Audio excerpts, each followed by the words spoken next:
notre association, on est les seuls. Vous m'entendez? Ouais. Donc on est le seul à on est les seuls à s'être emparés en fait de ce sujet. Voilà, parce que effectivement, bon, on est beaucoup plus libre, on n'a pas d'adhérents qui sont, je dirais, forcément directement concernés. Il y a quelques petites résistances du côté, par exemple, des associations de propriétaires de monuments historiques qui voient dans le fait qu'on s'intéresse à ces questions peut-être voilà, une immixtion un petit peu dans des choses qui, pour eux, sont parfois encore de l'ordre du privé, parce que justement, on parle des meubles. Moi, je crois que c'est inexact, mais les choses sont vraiment en train de bouger, notamment à la DH, qui nous a rejoint récemment sur un certain nombre de propositions. Mais toujours est-il, voilà, que là, on a vraiment les coups des franches, on est les seuls à le faire. On va le mettre d'ailleurs dans nos nouveaux statuts, ça va être l'une des modifications essentielles des statuts, c'est dire clairement qu'on traite de ces questions. Et puis, voilà, on peut le faire aussi parce qu'on n'a pas de publicité dans notre revue. On n'est pas, comme Didier Rickner, alors qui fait énormément là-dessus, mais qui a quand même certaines limites parce que lui, il est financé clairement par le marché de l'art. Hein. Lui, c'est la pub qui lui permet de vivre. Hein. C'est pas les adhérents. Donc, il est très libre, mais jusqu'à un certain point, sur certains sujets, voilà, on peut aller plus loin que lui. Donc, il ne faut pas hésiter vraiment à se saisir de ce sujet. Le patrimoine, je dirais que c'est un tout. Hein. C'est d'ailleurs pour ça qu'on s'appelle site et monument. Notre idée, c'est l'union des patrimoines. C'est-à-dire, c'est une belle architecture qui contient effectivement un beau mobilier dans un site, naturel intéressant. Voilà, ça c'est vraiment le patrimoine par excellence. Et tout ça forme un ensemble. Et on ne peut pas effectivement se contenter de défendre seulement l'architecture. Le contenu mobilier peut être aussi très intéressant, surtout lorsqu'il y a un lien historique, artistique, évidemment, qui unit cette collection mobilière au mur d'un monument. Alors, je dirais qu'il y a deux types en fait de patrimoine mobilier. Il y a ce qu'on appelle le patrimoine muséal, c'est-à-dire ce sont des œuvres qui ne sont pas rattachées à un contexte spécifique. Ça peut être des œuvres qui ont été créées au XIXe siècle, à une époque où on commençait à peindre pour les musées et non pas pour un ensemble décoratif particulier. Et puis, il y a un type de patrimoine mobilier qui va nous intéresser plus, qui va être le patrimoine contextuel, c'est-à-dire ces objets qui sont attachés à un monument historique. Donc là, il y a vraiment une logique. Alors, contextuelle, il y a cette idée de tissu, c'est-à-dire qui est tissé avec. C'est-à-dire, voilà, des objets qui sont finalement indissociables d'un bâtiment parce que relié à l'histoire d'une famille, relié aussi à un ensemble décoratif. Vous pouvez avoir des mobiliers qui sont adaptés voilà, à un salon, par exemple, qui ont été conçus exprès pour s'intégrer à des boiseries. Et ça, évidemment, c'est ce qu'on va privilégier dans le cadre de notre action. Alors, il y a deux choses, en fait, pour Merci, excuse-moi. Oui, allez-y. Si tu me donnes le numéro, j'aurais pu être dérangé. Alors, c'est Jean-Louis Hanbert. Bon, c'était une question, Jean-Louis voilà. À mon avis, il faudrait demander aux gens de couper leur... Ouais, il faudrait que tu coupes, Jean-Louis, il faudrait que tu coupes ton micro. Ah oui.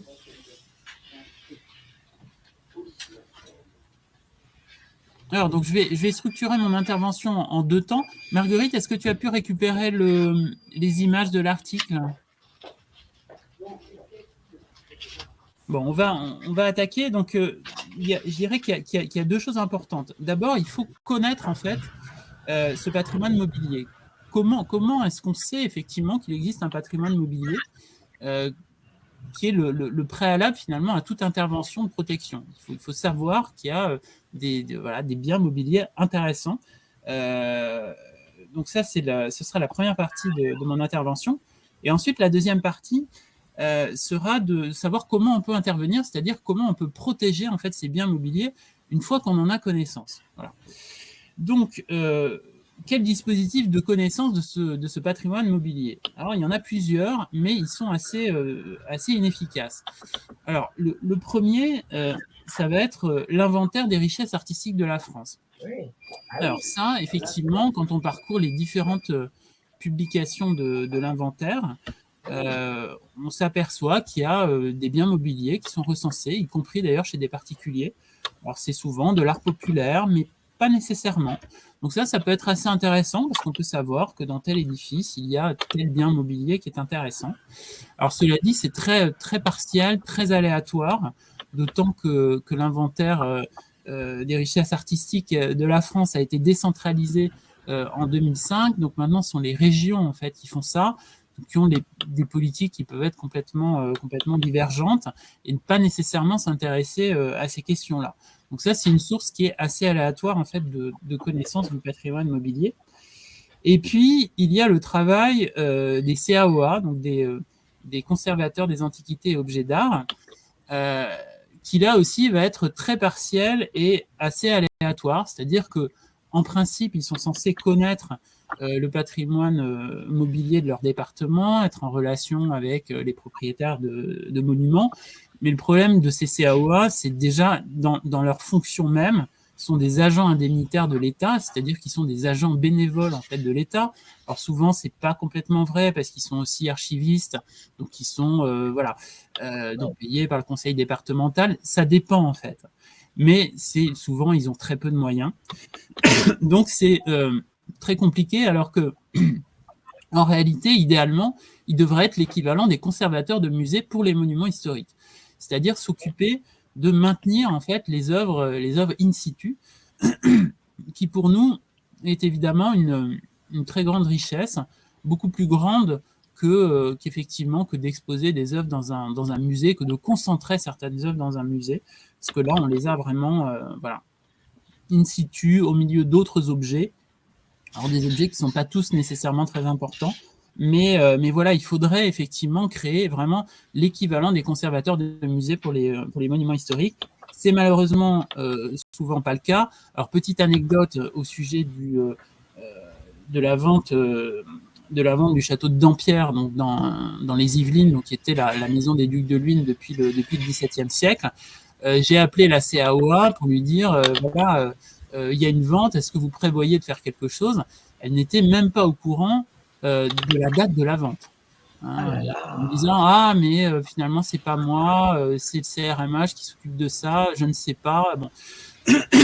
Donc là on voit quand même sur un sujet majeur, un château majeur, un château de Dampierre, que la CAOA n'était même pas au courant qu'il y avait une vente à Drouot.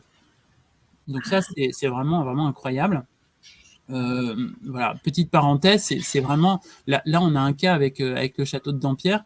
J'en ai discuté avec Alexandre Prader, qui est donc un expert bien connu, qui me disait en une vie en fait de carrière, je n'ai jamais vu un tel gâchis à la fois patrimonial et financier. C'est-à-dire que c'est vraiment une espèce de vente, une pseudo-vente de grenier, où en fait vous avez le mobilier d'origine du château de Dampierre, y compris des pièces qui sont reproduites dans les ouvrages de référence de Pierre Verlet, qui passent en vente non identifiées pour quelques centaines, voire au mieux quelques milliers d'euros.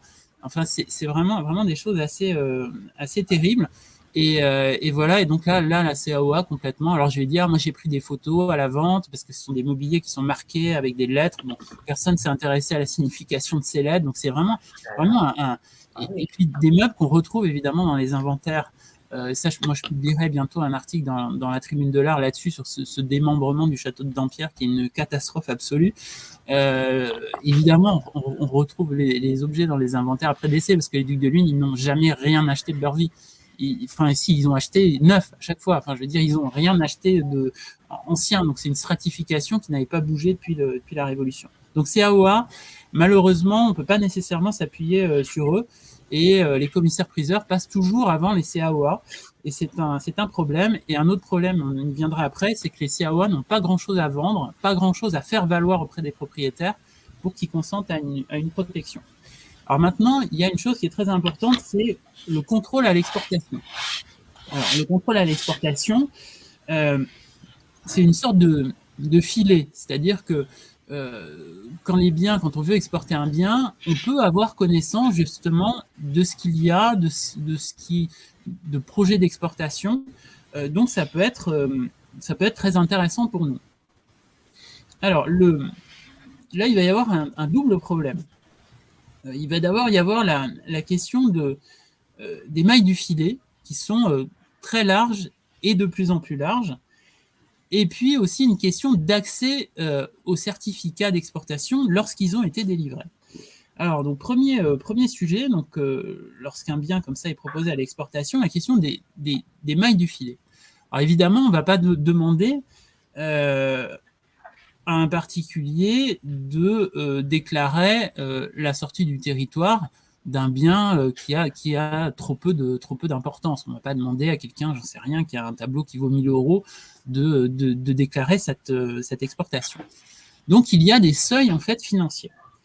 Alors, ces seuils, pour prendre quelques exemples, ces seuils étaient calés sur des seuils européens qui permettaient justement d'obtenir la restitution de ces biens lorsqu'ils avaient été exportés illégalement ou de contrôler leur sortie du territoire européen. Donc, il y avait un certain nombre de seuils et la France avait repris en fait ces seuils européens, sachant que on peut avoir des seuils qui sont autonomes, c'est-à-dire qui sont complètement dissociés des seuils européens et on peut avoir un seuil à 0, c'est-à-dire comme en Grèce par exemple sur les objets archéologiques ou en Italie, on déclare en fait à l'exportation tout type de biens, quelle que soit leur valeur. Mais ça veut dire que s'ils sortent d'Italie ou de Grèce, par exemple, et qu'ils se retrouvent en France, eh bien, on ne va pas pouvoir les récupérer par le biais des mécanismes du droit européen. Mais il va pouvoir y avoir une sanction pénale. Par exemple, vous avez sorti un bien qui valait 15 €, qui était très important pour le patrimoine italien. Eh bien, vous n'allez pas pouvoir le récupérer par le mécanisme du droit européen qui conditionne en fait cette récupération au franchissement d'un certain seuil de valeur, mais la loi pénale va s'appliquer. Alors, toujours est-il que nos seuils, depuis 1993, donc depuis le marché commun, étaient ceux du droit européen. Donc, on avait, par exemple, pour les objets d'art, un seuil à 50 000 €. Pour les sculptures, c'était aussi 50 000 €. Et pour les tableaux... Non, j'entends rien. Et pour les tableaux, on avait un seuil à 150 000 €. Sorti. Voilà. Donc, moi, j'ai toujours pas de son. Qui sont quand même très importants, hein, ces seuils. 150 000 € en matière de peinture ancienne, on commence à avoir des chefs-d'œuvre. Donc, ça veut dire concrètement que si vous avez un bien qui vaut 100 000 €, bah vous le prenez sous votre bras, vous prenez l'avion vers New York et vous n'avez rien à déclarer à personne. C'est-à-dire qu'on n'a même pas la connaissance en fait, de la sortie de cette peinture, par exemple, qui vaut 150 000 €, ce qui est une somme quand même très importante en termes de peinture ancienne. Eh bien, c'est cela qui était déjà assez important, donc 150 000 € pour les tableaux. Eh bien, depuis un décret du 28 décembre 2020, donc entre Noël et le jour de l'an, ils ont été doublés par le gouvernement. C'est-à-dire que maintenant, le seuil, par exemple, de la déclaration en fait, de l'exportation d'un tableau est de 300 000 €. C'est-à-dire que si vous avez une œuvre qui vaut 290 000 €, eh bien, vous le prenez sous votre bras, vous franchissez la frontière, vous n'avez rien à dire à personne, et il n'y a même pas de trace en fait, du fait que l'œuvre est sortie de France. Donc ça, ce doublement des seuils, pour les objets d'art, par exemple, c'est la même chose, c'était 50 000, c'est devenu 100 000 €. Donc c'est un vrai problème, parce qu'on a des objets dont on perd complètement la trace, on n'a même pas pour les historiens de l'art de déclaration, on ne sait pas en fait, il n'y a plus rien à déclarer. Donc ça, c'est vraiment un grave problème. Nous, on a d'ailleurs attaqué ce décret. On vient d'ailleurs de perdre devant le Conseil d'État. Il faut que je fasse un petit article là-dessus. C'est très intéressant parce que le Conseil d'État nous a dit que voilà, c'était très bien, c'était de la simplification, de la fluidification, que les fonctionnaires allaient gagner du temps, que tout le monde allait gagner du temps. Pourtant, nous, on a donné vraiment des tas d'exemples en fait, de biens qui répondent à la définition d'un trésor national et qui sont sous ce seuil de 300 000 €. Donc ça, c'est un vrai problème pour nous parce que quand vous avez la collection, par exemple, d'un monument historique, d'un château qui explose, qui est vendu, eh bien, vous allez avoir très peu d'œuvres qui franchissent ces seuils. en termes de mobilier, où les prix ont beaucoup baissé, 100 000 €, il faut quand même atteindre 100 000 € dans un monument historique, même avec son mobilier d'origine, c'est difficile de dépasser les 100 000 €. Et pour les tableaux, encore plus. Donc, on va avoir beaucoup de mal par ce biais-là à savoir ce qui se passe, d'autant que les certificats d'exportation, lorsqu'ils sont délivrés, c'est-à-dire lorsqu'on franchit en fait ces seuils, le ministère de la Culture ne veut pas nous les donner.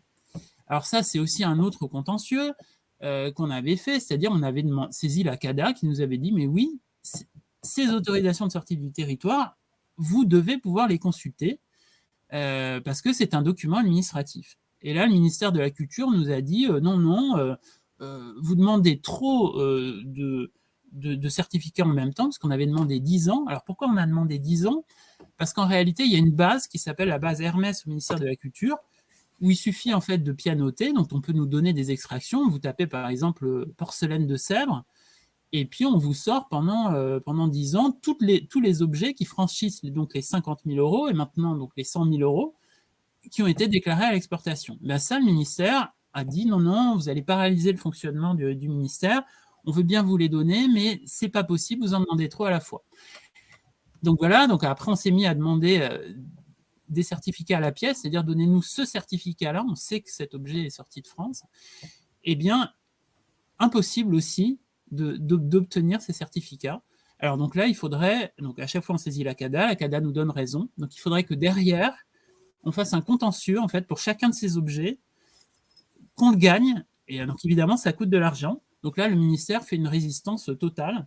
Donc là, c'est très compliqué parce qu'on ne peut pas non plus en fait s'appuyer sur ce filet qui est la déclaration à l'exportation des œuvres. D'une part parce que les mailles du filet sont trop larges, et d'autre part parce que de toute façon, ils ne veulent pas nous donner en fait nous donner les certificats. Alors, quel est alors, du coup, évidemment, c'est très problématique parce que en fait, on a connaissance de l'exportation d'un bien.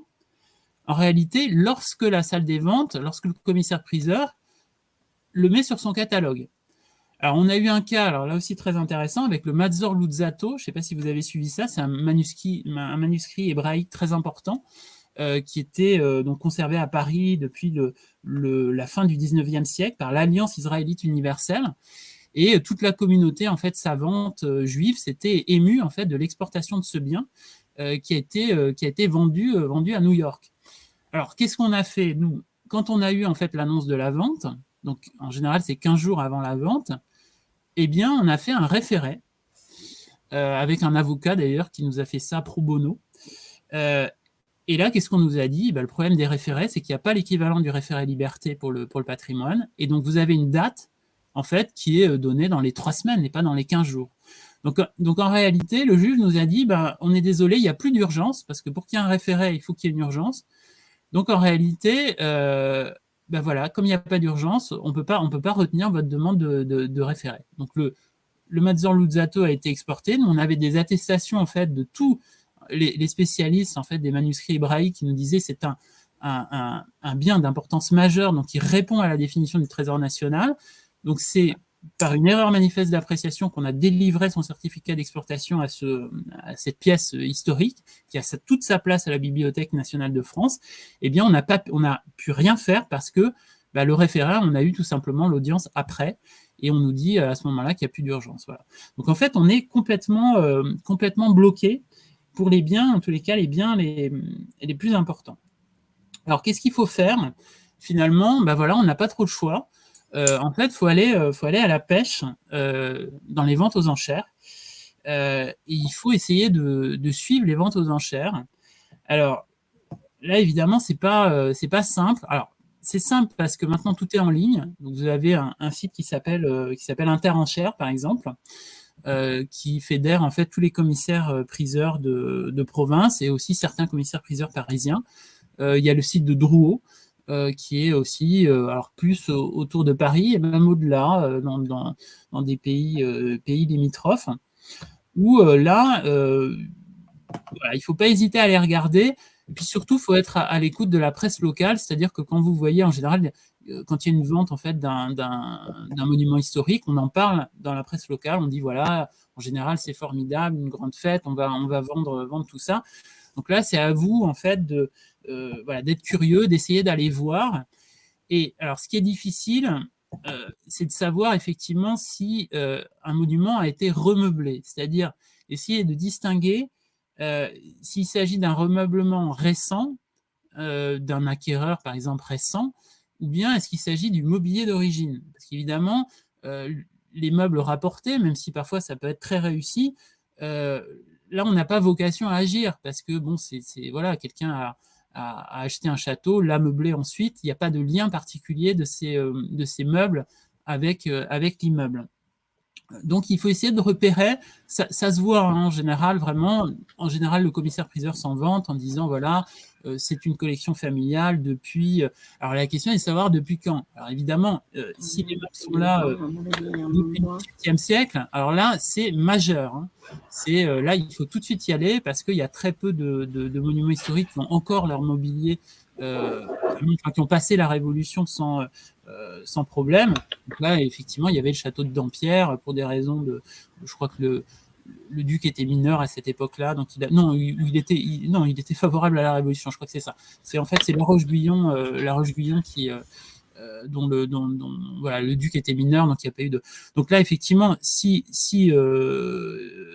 vous savez que la collection est là depuis l'Ancien Régime, alors là, il faut y aller tout de suite. Le 19e siècle, il peut y avoir des choses très intéressantes au 19e siècle, y compris des remeublements qui ont été faits au 19e siècle.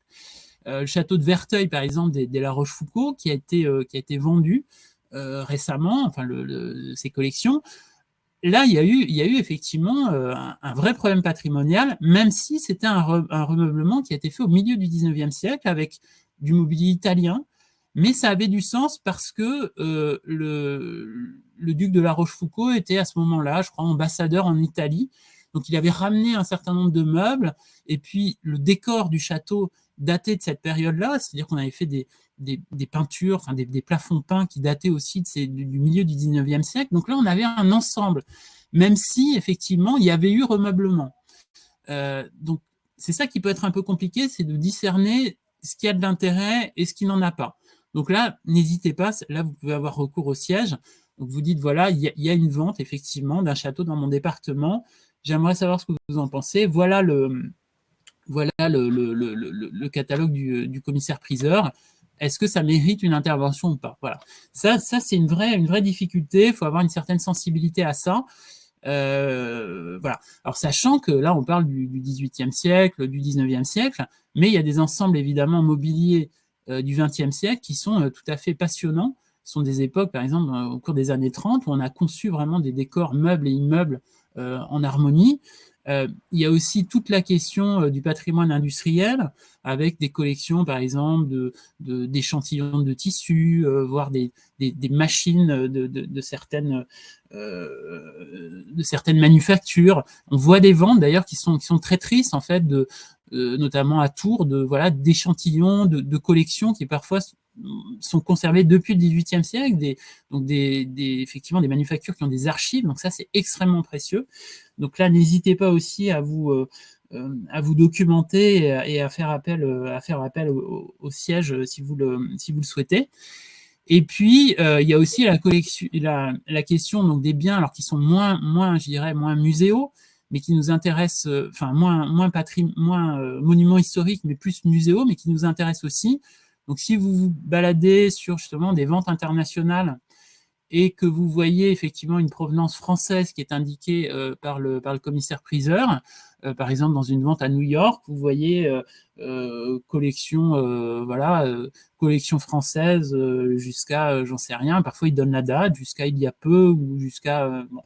Donc là, ça peut être intéressant, surtout si vous voyez que le bien est à la limite du seuil. C'est-à-dire si l'estimation, par exemple, en dollars correspond à 290 000 euros et que vous voyez indiquer une provenance française, là, c'est vraiment super intéressant, surtout si le bien, ensuite, franchit le seuil aux États-Unis. Parce qu'il y a vraiment ce problème, c'est-à-dire qu'avec ce seuil, par exemple, de 300 000 euros pour les tableaux, il suffit en fait d'avoir un papier d'un expert américain qui dit voilà, moi je l'estime l'équivalent de 290 000 euros pour qu'il puisse sortir ensuite, aller aux États-Unis et faire ensuite 2 millions de dollars aux États-Unis. Et ça s'est vu. Hein. Ça, c'est un vrai problème.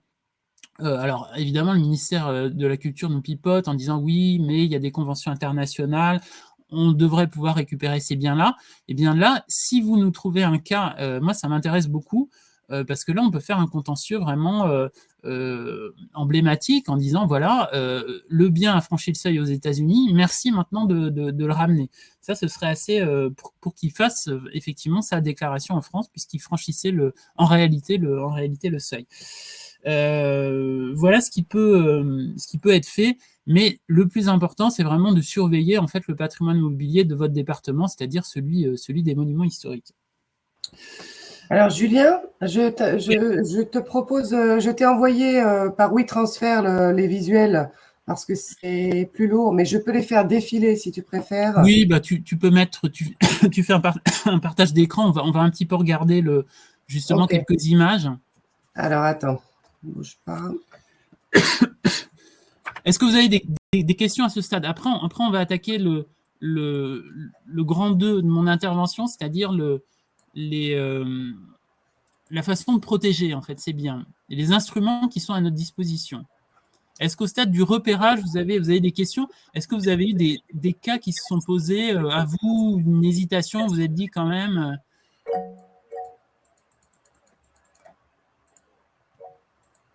Voilà, donc là... Oui, moi je trouve qu'il trop embrasse mal les trains. On ne peut pas s'occuper à la fois des paysages, des monuments et des commodes des châteaux. Ah, vous êtes expert à Drouot. Donc, oui. Donc non, mais je fais des partages de famille régulièrement. Il n'y a quasiment aucun château en France qui a les meubles d'origine. C'est extrêmement rare. Et tous ces meubles-là sont généralement classés monuments historiques, ce qui fait qu'ils ne sont pas exportables. Mais malheureusement, depuis toujours, il y a des successions et des partages. Et depuis 300 ans, les meubles se promènent. Donc, vouloir les bloquer sur place, d'abord, c'est une atteinte aux biens des gens. Non, on va en parler, monsieur l'expert. Oui. Donc, voilà, nous avons un délégué qui est expert chez Bossan-le-Fèvre, qui est une très belle je suis expert à Drouot et je fais surtout des partages de famille et des partages de châteaux, parce que malheureusement, les gens meurent et les héritiers ne sont obligés de se partager le contenu. C'est comme ça en France. Alors, on n'est pas sur le régime anglais. Et donc, la plupart des meubles qui sont partagés vont dans d'autres châteaux. Les meubles qui quittent un château ne sont pas brûlés, ils ne disparaissent pas, ils vont ailleurs. Et c'est le propre d'un meuble que d'être mobile. Donc, on va effectivement en parler.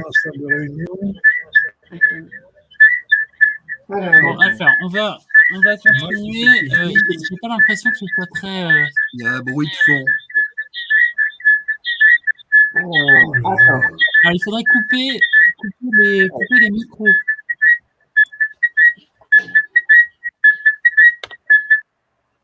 Voilà, super. Bon, alors, donc on va attaquer la deuxième partie. Donc, quelle protection, une fois effectivement qu'on a repéré des biens qui peuvent être intéressants, qu'est-ce qu'on peut faire, notamment pour aider les propriétaires à conserver ces biens-là? Alors, vous verrez qu'il y a une partie, donc on va partir du droit tel qu'il existe, et on va parler aussi de nos propositions. Alors là, on est plus dans un cadre de lobbying pour essayer d'améliorer justement ce qui existe. Alors, premier dispositif, c'est tout simplement l'acquisition pour un musée. L'acquisition pour un musée, ça peut être une solution pour certains biens qui ont une importance particulière. Là, il faut savoir que les budgets sont extrêmement réduits. Il y a 10 millions d'euros qui sont consacrés chaque année aux acquisitions des musées nationaux et des musées de province par le ministère de la Culture. Alors, Marguerite, arrête, c'est pas la peine. Donc, 10 millions d'euros, c'est complètement ridicule. Ça représente 0,1% du budget du ministère de la Culture, qui lui-même représente 1% du budget de l'État. Donc 10 millions d'euros, c'est vraiment, quand on sait que le musée Getty a près d'une centaine de millions d'euros de budget d'acquisition annuel, c'est complètement dérisoire. Et ce chiffre a baissé. Alors là, c'était un des grands méfaits de François Hollande. On était autour de 17 millions d'euros. Et entre 2012 et 2013, il a ramené ça à 9 millions, en fait. Et aujourd'hui, quand on baisse un budget, eh bien, on le remonte ensuite jamais. Donc voilà, maintenant, on était à 17 et là, on est autour de 10. Alors évidemment, il y a d'autres dispositions. Il y a les principaux établissements publics qui utilisent leur billetterie, c'est le cas du Louvre ou de Versailles, pour faire des achats, et ça apporte beaucoup d'argent. Il y a le dispositif des dations, il y a les sociétés d'amis de musée, mais ça donne quand même le là, c'est-à-dire qu'on ne consacre que 10 millions par an à l'enrichissement des collections des musées, c'est vraiment complètement dérisoire. Pour comparer avec ce qui est affecté à la restauration du patrimoine bâti, c'est-à-dire aux monuments historiques, on est autour de 330 millions. Hein, pour la restauration et l'entretien des monuments. Eh bien, pour l'acquisition des musées, voilà, c'est 10 millions. Donc, ça donne un ordre de grandeur. Donc la dation, alors ça c'est formidable, c'est-à-dire et ça a révolutionné en fait l'enrichissement de nos musées. Ça c'est une des grandes lois de Malraux de 60, je crois que c'est 68, je crois. Donc il consiste en fait à payer ses droits de succession en nature en fait en donnant, enfin c'est pas un don, mais c'est en remettant en fait un objet au ministère des Finances. Et la différence entre la dation et la donation, c'est que la dation, en principe, la famille qui règle ses droits de succession comme ça n'a pas le droit d'avoir son nom sur le cartel. Parce que c'est un paiement en nature, c'est comme s'ils avaient donné des billets, ils donnent un bien, et on n'est pas récompensé comme le donateur qui a le droit d'avoir son nom qui figure. Une dation, normalement, il n'y a pas de nom. Hein. Alors on triche un petit peu pour les Rothschild, parce qu'on fait une salle Rothschild dans laquelle on met... Bon, c'est de bonne guerre, voilà, mais il faut savoir que la différence, en principe, c'est ça. Et puis, il y a le système du mécénat pour les trésors nationaux. Alors, les trésors nationaux sont ces biens qui franchissent ces seuils dont on a parlé ensemble. Par exemple, c'est 300 000 € maintenant pour les tableaux. Ils peuvent être retenus comme trésors nationaux, et à ce moment-là, eh bien, une entreprise qui accepte d'offrir en fait ces biens à la collectivité va pouvoir déduire 90% de la valeur du bien de son impôt sur les sociétés. Donc c'est incroyable, c'est-à-dire qu'en réalité, ça lui revient à 10% de la valeur du bien, avec quand même toute une communication qui peut aller qui peut être autour justement de ce mécénat, sachant que quand même il y a un effet, je dirais, de trésorerie, c'est-à-dire que la société doit débloquer la totalité de la somme pour ensuite se rembourser au moment du paiement de l'impôt sur les sociétés. Donc, elle décaisse quand même 100% de la somme pour ensuite en récupérer 90. Et donc, c'est un système qui est extrêmement avantageux. C'est un des dispositifs les plus avantageux du monde pour permettre l'enrichissement de nos musées. Alors maintenant, l'enrichissement ou le maintien en fait des objets dans les monuments historiques, qui va nous intéresser au premier chef. D'abord, il va y avoir le classement simple. Alors, le classement simple, c'est en fait un objet qui va être tout simplement classé au titre des monuments historiques. C'est ce qui s'est produit, par exemple, pour le château de La Roche-Guyon, que vous avez vu là brièvement, qui pour moi, alors que je vous incite vraiment à aller voir, pour moi, c'est le plus beau. Alors, c'est peut-être pas le plus beau, mais c'est le plus émouvant en fait des châteaux, parce que vous avez vraiment toutes les périodes, c'est du Moyen-Âge au 18e, et quel 18e, c'était absolument fabuleux. Et là, les propriétaires, donc les ducs de La Rochefoucauld, ont eu l'intelligence dans les années 40 de faire classer un certain nombre de meubles au titre des monuments historiques. Alors c'est un classement simple, c'est-à-dire qu'on ne s'intéresse qu'à l'objet, il n'y a pas de lien qui est fait avec le contexte. Donc un meuble qui est classé, ça veut dire qu'il peut être vendu, mais à l'intérieur du territoire national. Il ne peut pas être restauré comme on le souhaite, c'est-à-dire qu'il faut des restaurateurs agréés qui n'abîment pas évidemment le bien, il y a un contrôle, et puis il y a un contrôle aussi tous les 5 ans du conservateur des antiquités et objets d'art qui vient vérifier l'état de l'œuvre, que l'œuvre est toujours en place. Donc il y a un contrôle périodique, avec des aides aussi à la restauration qui vont avec, puisque le bien est classé. Alors ça, évidemment, pour un propriétaire, c'est problématique parce que le bien peut être vendu en France, mais on se prive du marché international. Donc c'est une certaine perte pour lui du point de vue de la valeur de l'œuvre. Mais vous voyez, concernant le château de la Roche-Guyon, donc il y a eu une grande vente en 87, absolument désastreuse pour l'histoire de l'art. Là, c'est vraiment quelque chose de monstrueux. On avait même arraché en fait les boiseries de la bibliothèque pour les vendre, les dessus de porte en marbre. Enfin, c'est vraiment une catastrophe avec un mobilier qui était le mobilier d'origine du XVIIIe siècle, conservé dans son intégralité.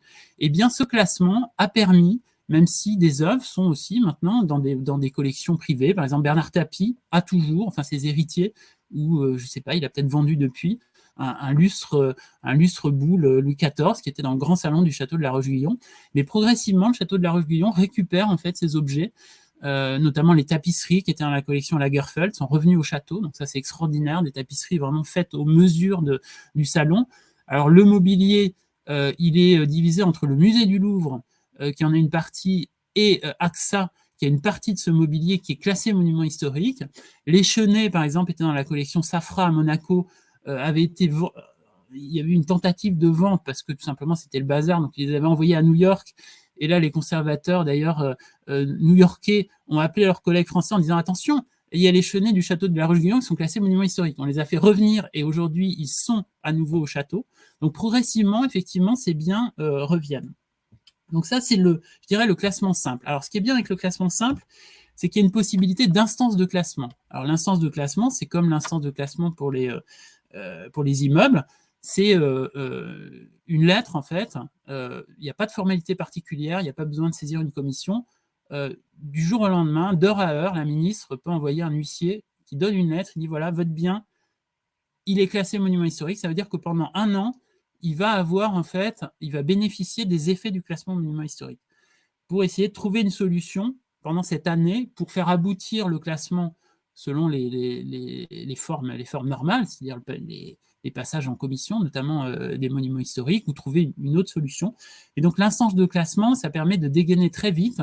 C'est ce qui s'était produit pour le château d'Arouet, donc en Lorraine, où la veille de la vente à Drouot, le ministère avait pris une instance de classement sur tout un mobilier exceptionnel datant du 19e siècle, un ensemble qui d'ailleurs ne venait pas du château d'Arouet, et qui a permis donc de vraiment... alors la propriétaire était furieuse, on en a parlé dans toute la presse, bon. Et finalement aujourd'hui, ce mobilier est revenu au château d'Arouet, elle est très contente, et il y a c'est le CMN qui organise maintenant les visites. Donc voilà, vous voyez un propriétaire qui hurlait et qui finalement maintenant est ravi qu'on l'ait empêché de faire vraiment une bêtise énorme. Et puis il y a aussi le classement d'office qui est possible pour ces classements simples, je dirais, à la pièce. C'est-à-dire que si le propriétaire ne veut pas, eh bien on peut passer par décret pris en Conseil d'État. Sachant que les choses ont été rendues compliquées par une jurisprudence Van Gogh qui a fait condamner l'État en fait à une indemnité absolument considérable pour la gêne en fait, puisqu'évidemment le tableau de Van Gogh ne pouvait plus être vendu à l'étranger, ce qui est une perte considérable en fait pour le propriétaire. Alors là, évidemment, ça dépend des types de biens. Van Gogh, évidemment, être privé du marché international, c'est dramatique. Pour un mobilier du XVIIIe siècle, peut-être un peu moins, mais il y a toujours ce problème de effectivement verser, c'est normal, une indemnité en fait au propriétaire pour compenser en fait cette moins-value qui naît en fait de l'interdiction de sortie du territoire. Donc là, on parlait effectivement d'une certaine souplesse. Ça peut être pas mal pour certains biens qui ne sont pas liés à un contexte particulier, de les classer monuments historiques parce qu'ensuite, ils sont utilisés pour remeubler certains châteaux. C'est-à-dire qu'ils vont être vendus, on en voit assez souvent dans les ventes, on signale, ce bien est classé monument historique, il va se vendre moins cher, et du coup, quelqu'un qui veut remeubler un château, ce sont en général des biens de très grande qualité, peut acheter à moindre coût pour remeubler. Donc c'est une certaine souplesse qui peut être assez intéressante. Et puis, alors grande nouveauté, depuis la loi LCAP, donc Liberté de création, architecture et patrimoine de 2016, qui est donc la dernière loi, je dirais, qui a fait progresser le droit du patrimoine. Depuis, on n'a eu que des lois qui ont fait régresser en fait le droit du patrimoine.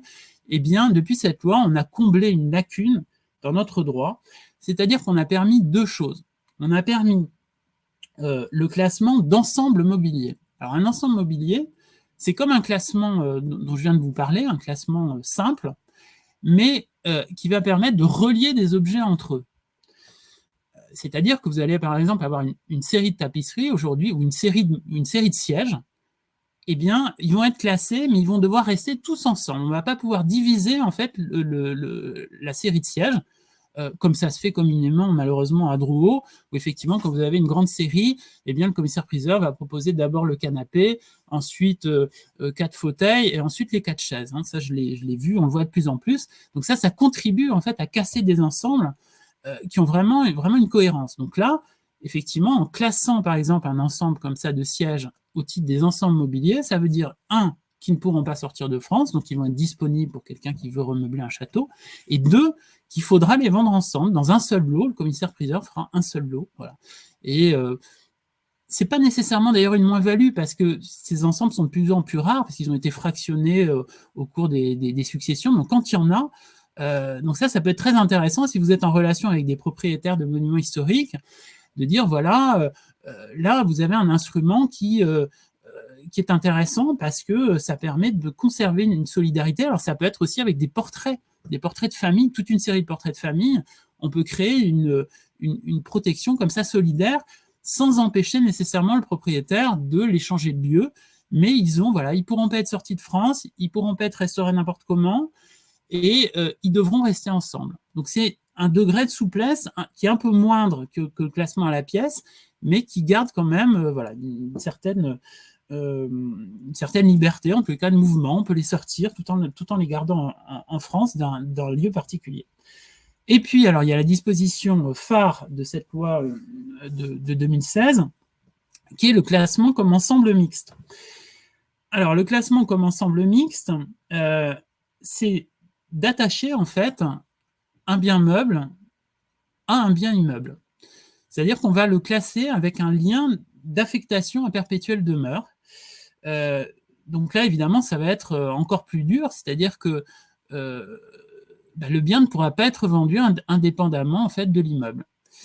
Donc le propriétaire, alors évidemment, du point de vue de la valeur de l'objet, c'est terrible parce qu'il perd peut-être 80% de la valeur de l'œuvre, alors qui valorise un petit peu le fond, et même parfois beaucoup. C'est-à-dire que quand on achète un château, c'est hors marché, c'est pas un critère de nombre de mètres carrés, on achète une ambiance. Alors effectivement, d'avoir un certain nombre de biens meubles qui sont attachés à perpétuelle demeure peut aider à très bien valoriser, en fait, le bien immobilier, et ça peut être un meilleur calcul que de dire je sépare le contenu du contenant. Je fais une vente à Drouot et je vends à part le bien chez un agent immobilier. De vendre l'un et l'autre, ça peut créer effectivement une ambiance qui peut permettre de vendre vraiment beaucoup mieux, en fait, le bien immobilier. Donc là, c'est un calcul financier qui peut être fait.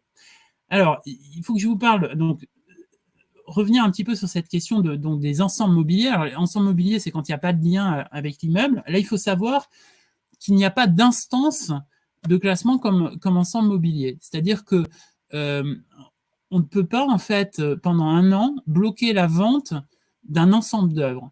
Il va falloir le faire à la pièce. Donc ça, c'est une des lacunes qui reste dans notre droit du patrimoine. C'est-à-dire que, par exemple, la collection du château d'Arrouet, il a fallu classer un à un chacun des objets. On n'a pas pu dire on classe cet ensemble, on place sous instance de classement cet ensemble. Il faut placer sous instance de classement chacun des objets les uns après les autres pour figer les choses pendant un an. Donc ça, c'est une petite lacune. Et il faut savoir donc, que pour ce classement au titre des ensembles mobiliers, il y a un classement d'office qui existe. C'est-à-dire que si le propriétaire n'est pas d'accord, il est possible de passer via le Conseil d'État, de prendre un décret pris en Conseil d'État pour imposer, en fait, cette protection d'une collection, cette protection solidaire d'un certain nombre d'objets, avec évidemment la même conséquence, et c'est normal, c'est-à-dire une indemnisation si le propriétaire considère qu'il a perdu, en fait, que ces biens ont perdu de la valeur. Mais pour le classement au titre des ensembles mixtes, c'est-à-dire quand on rend un meuble solidaire d'un immeuble, là, il n'y a d'une part pas d'instance de classement, c'est-à-dire qu'on ne peut pas envoyer une lettre en disant voilà, pendant un an, ce bien sera attaché à un monument historique, ça n'existe pas. Et il n'y a pas de classement d'office. Et je pense que c'est normal parce que c'est une mesure qui est effectivement très attentatoire à la propriété privée. Donc, on ne peut pas l'imposer à un propriétaire privé. On ne peut pas lui dire, voilà, on va solidariser ce meuble, ce portrait d'ancêtre de votre château. Donc, il faut nécessairement que le propriétaire soit d'accord. Et je pense que c'est tout à fait normal. Et nous, voilà, on n'a jamais demandé effectivement qu'on puisse prendre ce type de classement d'office. Voilà. Et puis, alors, il y a une autre chose qui est très importante et qui fait partie justement de nos marges d'action qui sont pas énormes, c'est la question des immeubles par destination. Il faut savoir qu'avant cette loi de 2016, les immeubles par destination étaient considérés comme des meubles, ce qui est paradoxal parce que le Code civil, normalement, les considère justement comme des immeubles. C'est pour ça qu'on les appelle des immeubles par destination. Donc, ils étaient considérés comme des meubles, c'est-à-dire qu'il fallait qu'ils soient... finalement, quand on classait un château, par exemple, ou un salon, sans préciser l'étendue du classement, eh bien, en fait, les boiseries, par exemple, si elles étaient des immeubles par destination, donc rapportées après coup, eh bien, voilà, il n'y avait pas de protection. On pouvait les protéger comme meubles, mais il était impossible, en fait, d'empêcher de les sortir en fait du monument historique. Voilà, c'était une sculpture par exemple qui est dans une niche, voilà, et bien il n'était pas possible en fait de considérer qu'elle était solidaire des murs. Et là, il y a eu un grand changement avec la loi de 2016, c'est-à-dire que on considère maintenant que quand on classe justement un salon ou un château sans plus de précision, eh bien, on classe aussi tous les immeubles par destination qui vont avec. Alors, voilà, ce sont des éléments, en fait, qui sont plus ou moins scellés au mur, qui sont destinés à rester là, mais qui ne sont pas non plus des immeubles par nature. C'est-à-dire qu'ils sont pas, c'est pas non plus une pierre du mur, des éléments, voilà, qui sont destinés, en fait, à terminer une décoration, qui sont attachés sans être vraiment solidaires en fait du mur. Tout ça, ce sont des immeubles par destination. Souvent, ce sont des boiseries, des sculptures, des choses comme ça. Maintenant, on ne peut plus les enlever sans... voilà, il faut demander une autorisation en fait de la DRAC. Donc ça c'est très nouveau. Donc nous, on s'était servi de ça dans le cadre d'une action qu'on avait eue concernant le château d'Ordre, qui est dans le Pas-de-Calais, où là, le commissaire-priseur avait en fait démembré le maître-autel. Il avait fait 5 lots. Alors, c'était assez extraordinaire. On a vu d'ailleurs un article dans le Canard enchaîné là-dessus, où il avait pris le Christ, le retable, l'autel, et tout ça, il y avait 5 lots différents. Et là, on avait pu faire valoir justement que c'était un immeuble par destination, et que donc le commissaire-priseur a dû annuler une partie de la vente pour maintenir en fait ce décor de la chapelle du château, qui était donc classé monument historique et dont on a considéré qu'il s'agissait d'un immeuble par destination. Donc ça, voilà, vous pouvez être particulièrement vigilant quand vous voyez des éléments qui ont été arrachés, des éléments de boiserie, des choses comme ça.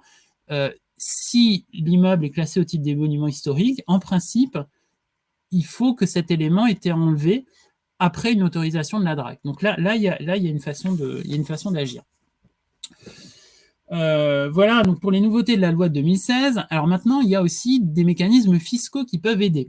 Alors, il y a un mécanisme qui existe depuis une loi fiscale de 1988, qui est à l'article 795A du Code général des impôts, qui est un mécanisme en fait de suspension des droits de succession, qui est une convention qui est signée par en fait les héritiers d'un château qui s'engagent à maintenir un certain nombre de biens mobiliers qui sont énumérés dans cette convention dans le château, et à ouvrir justement cette demeure classée monument historique au public.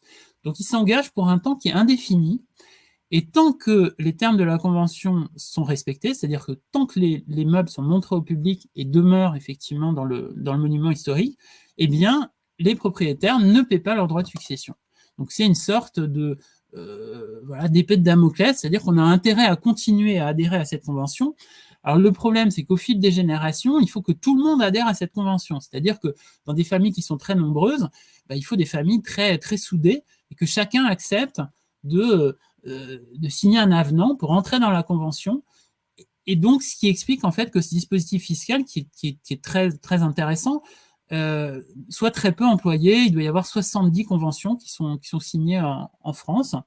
Donc, alors ça peut être un moyen. Vous pouvez le conseiller éventuellement à un propriétaire en disant, voilà, là, vous pouvez signer cette convention avec l'État, vous engager à maintenir un certain nombre de biens en place, et vous ne paierez pas vos droits de succession jusqu'à ce que, en fait, les termes de la convention ne soient pas respectés. Et puis, alors, là, on entre dans le droit fiction, ce qu'on propose, nous, depuis des années. C'est finalement donc tous ces mécanismes qui permettent d'attacher des meubles à perpétuelle demeure.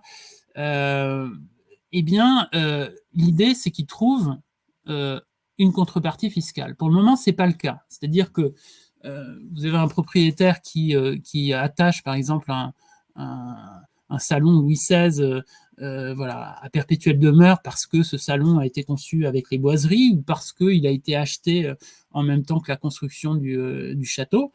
Eh bien, le propriétaire va perdre 80% probablement de la valeur de son bien. Et ces 80%-là, eh bien, ils sont complètement perdus. Voilà. Eh bien, l'idée, c'est de faire comme la dation. Si ce propriétaire, par exemple, donne au musée des arts décoratifs ce même salon, eh bien, si ses héritiers, finalement, le confient au musée des arts décoratifs, ils vont pouvoir payer leurs impôts avec, voilà, leur droit de succession avec. Eh bien, ça, il faudrait faire la même chose pour les monuments historiques. Quelqu'un qui accepte, donc un héritier qui accepte un attachement à perpétuelle demeure, eh bien, on prend 80% de la valeur du bien qui est attaché à perpétuelle demeure et il peut payer ses impôts avec. Et là, ça change tout. Par exemple, dans le cadre du château de Dampierre, il y a une vente dramatique, ça a commencé par ça, des livres de la bibliothèque qui étaient stratifiés depuis le XVIIe siècle, avec les étiquettes, les livres aux armes, l'ex-libris, enfin, vous aviez tout.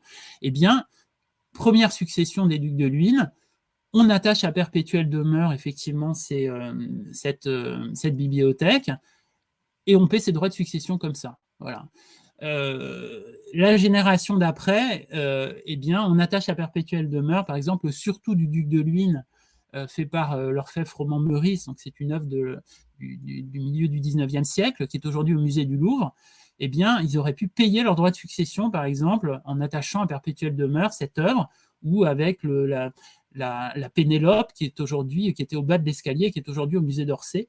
Eh bien voilà, nous, il nous semble plus vertueux qu'il reste à Dampierre pour maintenir des chefs-d'œuvre à la campagne, et c'est ça vraiment l'idée, plutôt que d'avoir une nouvelle œuvre dans un musée parisien qui n'attirera pas un seul touriste supplémentaire, et préserver l'ensemble, puisqu'effectivement, ces œuvres avaient été conçues à la même période.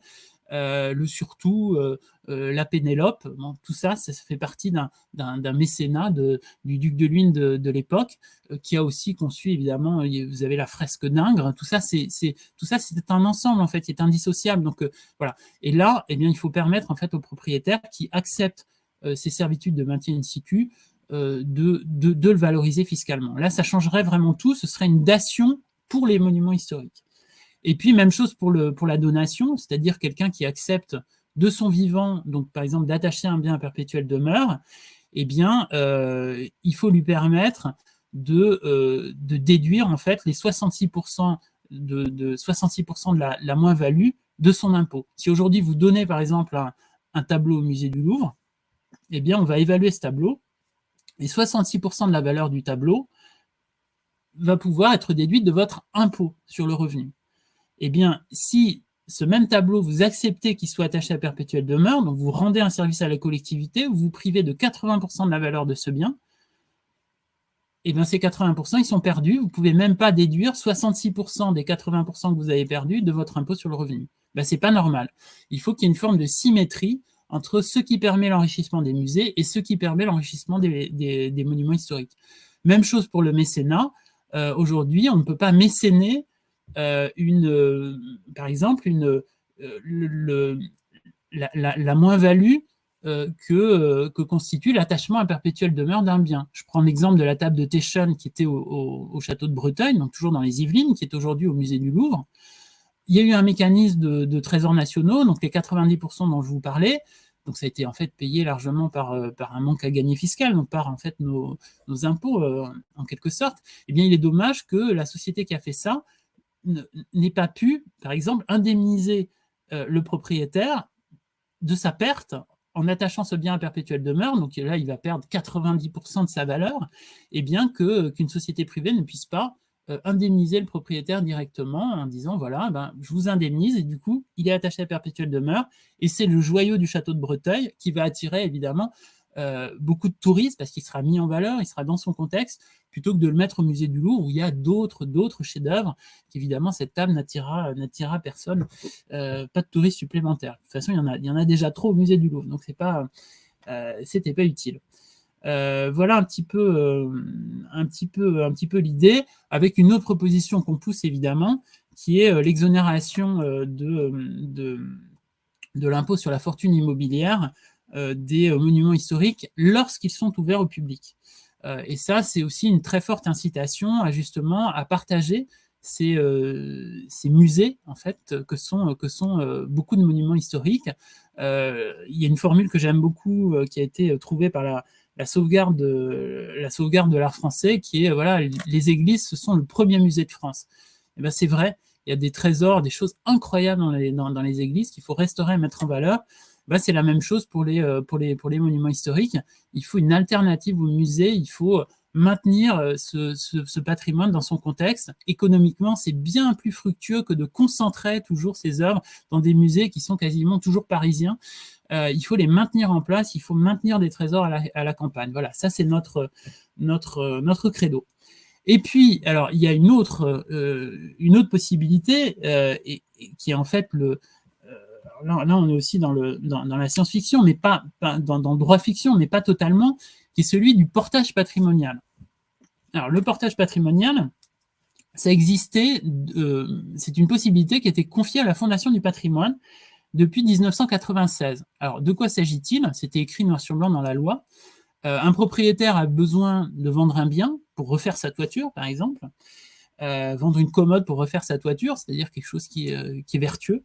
Eh bien, il vend, et là, la Fondation du patrimoine pouvait préempter, avait le droit de préemption en vente publique, préempter, pour acheter cette commode, et finalement dire au propriétaire, mais écoutez, je l'achète, elle est propriété de la Fondation du patrimoine, mais je la maintiens en dépôt dans le monument. Voilà.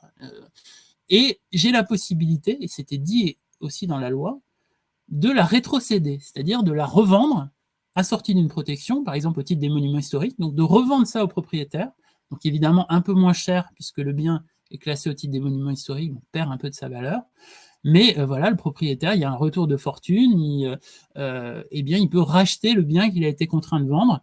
Donc ça, c'est très précieux, ce serait très précieux, ça permettrait d'intervenir rapidement dans les ventes. Donc on a eu un cas, par exemple, du château de Baumelet, donc à Drouot. Alors là, c'est une histoire un peu triste, donc c'est un château en Normandie, donc les propriétaires en fait avaient vendu le château tout en conservant l'intégralité en fait du mobilier qui était dans une grange dont ils avaient conservé la propriété, et donc une série de portraits de famille vraiment étonnants avec les cadres du 18e, avec la dorure 18e, donc c'était vraiment un ensemble très intéressant. Alors ça vaut rien, hein, il faut le dire clairement, hein, c'est 3 000 € pour un tableau. Et bien là, il aurait été très utile que la Fondation du patrimoine puisse acheter pour le déposer dans le château, qui a changé de propriétaire, mais le propriétaire, nous, on l'a eu au téléphone, et il nous a dit, mais moi, je serais ravi, j'ai pas l'argent pour le faire, mais si on me dépose, moi, les biens, les portraits qui viennent du château, pour moi, c'est un argument touristique qui est incroyable. Voilà. Et bien, cette possibilité-là, elle a été supprimée, c'est assez fou, alors que c'est vraiment précieux, par une loi de modernisation de la Fondation du patrimoine du 4 juin 2021. Donc la Fondation du patrimoine n'a plus la possibilité de faire ses portages patrimoniaux, c'est-à-dire de préempter pour un monument historique privé. Et ça, donc moi, voilà, je m'en suis ému au dernier conseil d'orientation de la Fondation du patrimoine. On les avait avertis avant que la loi en leur disant « Renoncez à cette disposition dans le projet de loi, ne faites pas ça ». Ils l'ont fait quand même. Vous verrez sur le site, il y a un article où on explique tout ce qu'on peut faire avec des cas très concrets pour vraiment pas beaucoup d'argent. La Fondation du patrimoine ne veut pas en entendre parler. Donc là, on a aussi, elle veut bien aider à la restauration, mais pas au retour ou au maintien de biens meubles, alors que tout ça est un ensemble. Et on peut aider un propriétaire, par exemple, qui a plus d'argent pour meubler un monument historique, y compris d'ailleurs en faisant une sorte de monument, de mobilier national privé. C'est-à-dire que la Fondation du patrimoine aurait pu acheter des biens, même dont on ne connaît pas la provenance, par exemple un salon complet, pour le déposer. Je pense par exemple au château de Villandry, où vous êtes sûrement allé, où c'est insensé, c'est-à-dire que les jardins sont magnifiques, l'architecture est superbe, à l'intérieur, c'est même pas l'équivalent d'une brocante, quoi. C'est vraiment parce que les propriétaires n'ont pas l'argent, et bien là, il faudrait que la Fondation du patrimoine puisse déposer des biens pour récompenser un propriétaire qui a fait des travaux très coûteux, et dire voilà, ou même la famille Guyot qui a beaucoup de mal à meubler ces monuments, il pourrait y avoir un service comme ça proposé, voilà, on dépose un certain nombre de biens qui voilà, permettent de meubler un château qui pourrait être d'ailleurs revendu par la Fondation du patrimoine ou par une autre structure, parce qu'on parle de la Fondation, mais ça pourrait être le CMN par exemple, ou